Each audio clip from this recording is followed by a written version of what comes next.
पहले sound effect सुनो।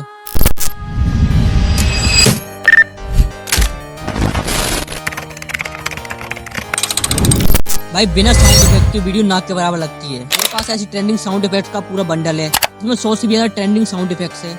Bundle मैं आपको बिल्कुल फ्री में देने वाला हूँ। इसे लेने के लिए आपको सिर्फ 3 स्टेप फॉलो करना है। नंबर 1, मेरे को फॉलो करना है।